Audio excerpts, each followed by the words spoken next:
Alright, what's going on everybody? Welcome back to part 2 in this video series of the rugby physical preparation pyramid.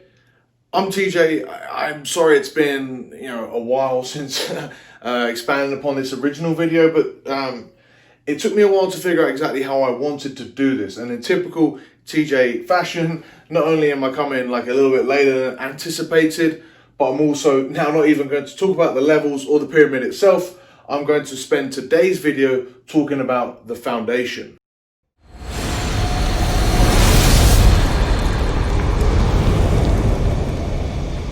Now, the reason in today's video I want to talk about the foundation is because it kind of serves as useless to talk about all these different training methodologies and all of this stuff if we don't have this foundation in place.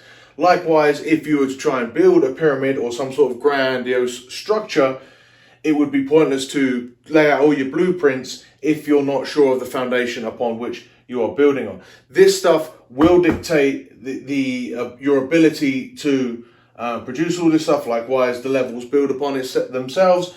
It's completely governed by your foundations. If you don't have these things in place, you're going to be extremely limited about what you can do here, even if this stuff is perfect. Just like if you built out a perfect building, if the foundation underneath it wasn't great, you will be limited in what you could do, or more than likely the building will come crumbling down. Likewise, no matter how perfect a structure you do, or how perfect training regime you do, if you don't have the habits in place, if you don't have the consistency in place, that will always just come back to bite you in the ass. Or if you don't have the genetics in place, you're never going to quite create the structure that someone else has who has been blessed with fantastic genetics. Now, as this video goes on, I will be expanding upon these points with just little notations below. So the first one we will talk about, because it's worth mentioning now and then sort of getting it over with, is genetics. Okay, so with genetics, we're not just going to talk about your genes, we're also talking about your epigenetics. So epigenetics are genes that are only expressed once you're trained. So you could have amazing athleticism and have just never trained, and then when you start to train, you take on all this and you become an amazing athlete. It's also still going to be down to genetics. Likewise, the 30-year-old that hasn't trained could have amazing athletic genetics. They just don't know it. So all this stuff sort of comes into play. Your cognitive abilities, so how well you think, etc., your physical structure, how tall you are, your muscle frame, your connective tissue as well, like how well you tolerate injury, etc. And even then, like, it's worth bringing into this discussion like social, cultural sort of elements, whereby, have you played rugby from a young age? Are you in an athlete's environment from a young age? Are you even exposed to the fact that you can train to become better from a young age, or from whatever age? I've got people that I work with that have only started playing rugby in their 20s, So these people are going to be limited in what they can produce here just because of the fact that they've been limited in their exposure to rugby, versus someone who, is a son of a professional athlete, might always be around a club environment, always be around a professional training environment, and that's all they know. They're going to be more exposed to that sort of thing. And the reason I put that into genetics obviously isn't part of your physical makeup or structure or anything. It's just that this is shit that you can't do too much about right now, right? This is stuff you have to acknowledge is there, have to acknowledge is going to impact your ability to create your rugby physique and play the rugby that you want to play. It's stuff you have to acknowledge and take into account, but it's not stuff that is worth complaining about or moaning about. It's just stuff that is worth acknowledging is there. So let's leave it there for now. Acknowledge it and then move on. It's not worth overly thinking about, overly complaining about, but it is there. It's something that we have to recognize. But recognize it, move on. Let's talk about habits. Okay, so for habits, we're talking about your behavior. It's not just your behavior from a young age or the behavior you've always done. It's also, you can always have new habits in new environments. Habits don't necessarily have to be good or bad. They're just what they are. They're just your day-to-day, what you do on a regular basis, whether that is to do with how often and how intense and your overall training routine, whether even if you go to rugby on a Tuesday and a Thursday, that's still a training habit that you do, even though you don't quite see it as that because it's just something that you always do. that is almost the definition of the habit. Some things that you do that sometimes you don't even recognize or have to make an effort in order to do, you just do them. Nutrition, how you go about eating on a regular basis. Are you regularly consuming protein, vegetables? Are you even considering nutrition in terms of being able to improve you? Like, do you eat on a regular basis, like breakfast, lunch, and dinner? Do you have more than that? Are you prepared? Or do you just let yourself get hungry and then go, okay, what am I going to eat? Like, all of this stuff builds into your overall like habits and habitual behavior, and will be able to dictate again how well you'll be able to take to any sort of training program, any diet. Obviously, your nutrition is going to support any training that you are doing on a regular basis. If you're underfed, your ability to improve, particularly with your hypertrophy or any sort of great physical component you want to improve, is going to be severely limited. If you're unstructured in the way that you're eating, your energy levels, again, is going to affect all of that sort of stuff. And so in general, like, habits are incredibly important, and it's stuff that doesn't like get put across when you're just consistently trying out different training routines.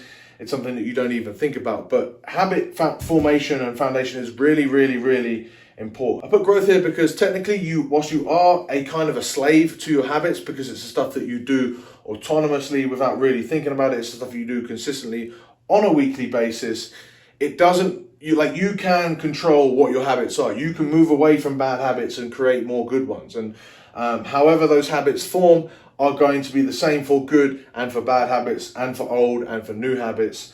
And be aware that, like, even though you say, oh, I've started a new training program, this is going to be my habit now, I'm going to, get home from work, go straight to the gym. It's very easy to fall back, even if you've trained for a couple months, to fall back into old habits, maybe even bad habits, of going straight to the pub from work, or going home and sitting on the couch and not getting up. Like, those old habits are still going to be there. And again, it's one of those things that, like, we've just got to really acknowledge that it exists. And we'll talk about ways that you can create good habits and how you can move into a growth mindset and realize that you are in control of your habits, even though your habits are kind of in control of you. And there's a sort of a loop going on there that we can take control of, and that we can be the boss of, and we can make work for us in order to improve all this stuff. But, like, without acknowledging your habits, it's, again, a training program or a nutrition protocol or this physical preparation pyramid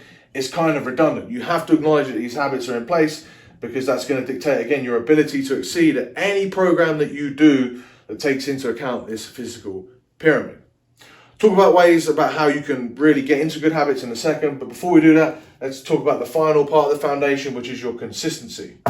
Okay, so for your consistency, we're talking about the things that you do consistently on a consistent basis. And I know, like, but it's really important that we acknowledge this, because it's not just what you do day to day. It's not even just what you do week to week. It's what you do month to month, or even year to year. We as humans massively overestimate what we can do in a single session, or how much we can benefit from a week or a month of training. We massively underestimate how much we can do in a year. We don't think we're very short-term fixated, and that makes sense. So we focus on our day-to-day, but we've got to understand that day-to-day means a week-to-week and a month-to-month, and then a year-on-year basis. And really, like, when you look at phenomenal transformations, phenomenal progress that people make, particularly as athletes, it's not just done in a single off season. It's done over the course of a couple years. And really, if you want to level up your ability to play better rugby, your overall performance, it's never going to be like a couple weeks. It's rarely going to be a few months or even a season. It's more likely going to be continual progress done over the course of a year, 2 years, 3 years, over the course of a few different seasons. And that's really, like, if you imagine how much progress you could make in one whole season, if you consistently day to day did what you were supposed to do, that would then intensify, and that would be like marginal gains. You would get even more. You would experience benefits on top of the benefits on top of the benefits, and by that time you make exponential progress year on year. So, like, it's where the long-term progress and the long-term consistency is really where this stuff pays off. It's where you can really get into the groove with habits and stuff, because the more the good habits become autonomous, the more you can work on other areas, the more you can focus on other areas, the more you build out this foundation, the greater your pyramid is going to be. But if you aren't consistent, you're just going to spend most of your time working on the low-level foundational stuff. And if you can't stay consistent, that's fine. That means you acknowledge that and you realize that most of your bang for your buck and the best progress you're going to make as a rugby player is going to be spent here in this level 1 area of the physical preparation pyramid. I've also put here rep to rep and set to set, because a lot of people will be rather erratic with their training. So the more consistent you can be, how each rep looks similar and how each rep is going to be perfect really does count. How each set builds upon the next set, builds upon the next set, how each session builds upon the next one and the next one and the next one. All of this stuff goes into dictating the amount of success that you're going to get when you're training within this rugby physical preparation pyramid. So all that stuff is really good. It's just information that you've got to understand. But how do we really go about improving? Let's talk about that up here with goals, review, and why. Okay, so firstly, goals are so incredibly important. Goal setting is the foundation of improving at anything, right? And so when we're talking about making the improvements that we need to make in our rugby physical performance, we need to make sure that we're setting ourselves goals, whether they be like foundational, whether they be work process goals. So, whether it's just about attending the sessions or whether it's about whatever we're going to do within those sessions. Like process orientated goals are incredibly important to help us solidify these habits, doing those things. That also gives us a nice reward when we do those things. It's internal motivation, but it's also about thinking about what you want to improve and what that wants to look like. Mid-term, which is like monthly to quarterly, and long-term, what you want to achieve with all of this stuff in terms of like your physical ability, but also in terms of like your rugby. What do you want to achieve out of all this stuff? Most rugby players and most people in general don't take the time to really consider what they want out of all this stuff, particularly in the mid-term and the long-term. And so taking that time to consider what you want to do is going to dictate, or is going to give you the overall long-term outlook that's going to obviously inspire you, but keep you accountable, because in the midterm you're going to see whether you achieved your goals or not. And if you can build that momentum, and if you can build upon your midterm and your weekly goals, long term you're going to succeed at those grandiose goals, because as we said before, those increases in your performance are going to be exponential as long as you keep achieving or setting and achieving said goals. This only really works though if you have a review process in place. You can either review your training sessions, you can review your weeks, you can review your months, you can review your programs. Most guys just try a program out and then just give up after a while. If that's the case, you should still spend your time reviewing it and figuring out why you gave up, or what went poorly, why you didn't do it accordingly, but then also spend some time dealing upon what elements from that program did well. What can you take out of that and move into your next program? It's so important that you do this, that you have a review process whereby you can look back on previous training bouts, previous weeks, previous diets, previous whatever, and give yourself a nice bank of data that you can look back on and review what's working well, what isn't, why, and use that to inform what you're going to do next. And that stuff is going to give you a good template and a good ability to create consistent progress through figuring out what actually works for you. But if you do all this stuff and you still can't find yourself staying consistent, you might not be considering what is really important to you. And if improving your ability to play rugby, and if improving your game as a rugby player, if improving your physique is important to you, you've got to acknowledge that, and you've got to acknowledge why that's important to you. Is it tied into your identity? Is it just because playing a game and having success in a game is like one of the best feelings in your life? That's cool. That means that that's important to you, and you want to get as many of those successful Saturdays as you can. So that means that you've got to do this work in order to achieve that. And once you understand that on like a real conscious level, that's going to give you some motivation. That's going to give you some inspiration to set these goals, to keep consistent with this review process. Because when you create any program, or when you start out on any venture to really trying to improve yourself in any sort of capacity or grow in any sort of capacity, it's going to be met with resistance. So you really have to acknowledge why it's important to you, and then you're going to have to review when you fail, when you mess up, and even review when you succeed. Take the lessons, keep building upon building those habits, those foundations, keep creating that consistency.